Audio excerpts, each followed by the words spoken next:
what is the female equivalent of the hero archetype? That's a great question, man. I spent a lot of time thinking about this, and of course the women in my class, and perhaps some of the women online too, are irritated or put off, or maybe just alienated, and perhaps properly so, by the fact that the archetypal hero is masculine. Now there's complex reasons for that, and I would recommend for those who are actually interested in such things to read Erich Neumann's The Origins and History of Consciousness, and also The Great Mother, which are two great works of Jungian psychology.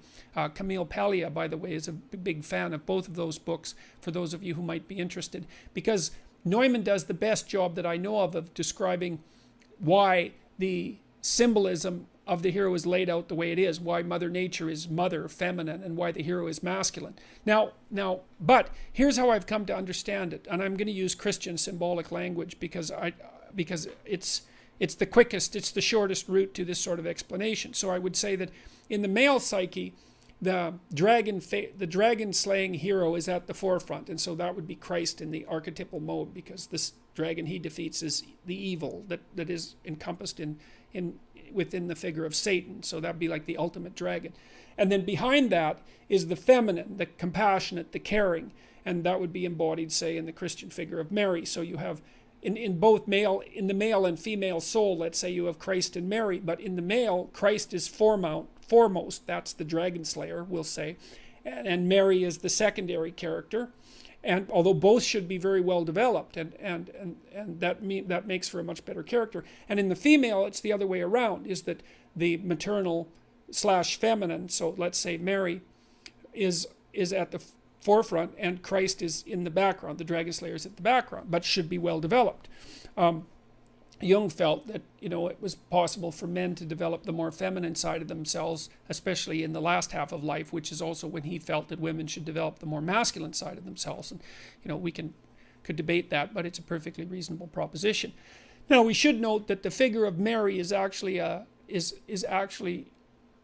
what would you say, a heroic figure in and of itself, because you can really understand this if you look at Michelangelo's Pieta. So in that great sculpture you see Mary who's holding the crucified Christ, and that's basically her son, right? Her son who's just been offered up to the world and betrayed by his friends and broken on the cross. And in other words, he's been subject to the worst that life can throw at him. And the thing about Mary is that she knew initially, when she agreed to give birth to the Savior of mankind, that he would be broken. And that's an archetypal story, because women know in their heart of hearts that their children are going to be broken and killed by the world. That's the human condition.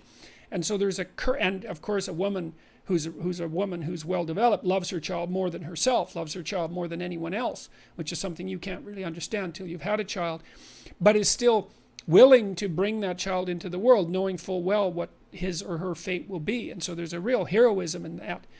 And then there's the standard heroism that a woman can undertake, where she develops her masculine side, which is basically what happens, for example, in Sleeping Beauty. When Sleeping Beauty is awakened by the prince's kiss, you can think of that. You can think of her being rescued by an actual man, but you can also think of that as the masculine part of her psyche waking up her unconscious femininity, so that the two of them can unite and rule the kingdom. It's a perfectly reasonable interpretation of that story.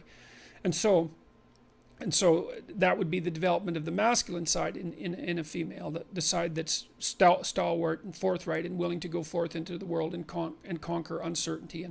And then there's the Beauty and the Beast archetype, which I think is in some sense the primary female sexual archetype. And Beauty and the Beast is another kind of dragon slaying story. It's more like a dragon taming story, I suppose, where the woman, the virginal woman who's out for an adventure, finds a beastly male.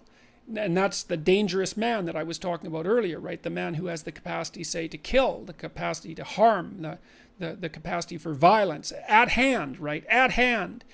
And then proceeds to tame him, which is a real adventure. And, we know that this is the case because, again, we can refer to those, those rom-coms that are so popular now, with the failed beta males always trying to make friends with the girl and failing. The girls are interested in the rough guys who have the capacity to also be sophisticated and to be, let's not say tamed, but civilized into channeling their harsh roughness, their capacity for evil even, into productive competition and because competition can be very productive, and then the sharing forth of the fruits of that competition with family.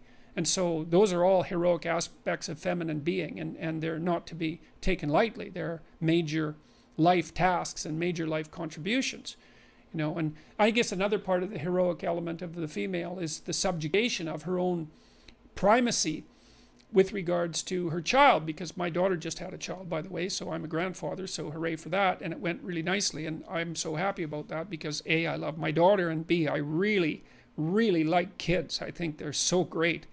And so now I'm going to have a kid around again, so that's great. But I mean, one of the things you notice very rapidly if you're a parent is that you bring someone into the world who's now more important under all circumstances than you are, and there's a heroic subjugation of selfishness that goes along with that, that's deeply characteristic of the properly developed feminine spirit.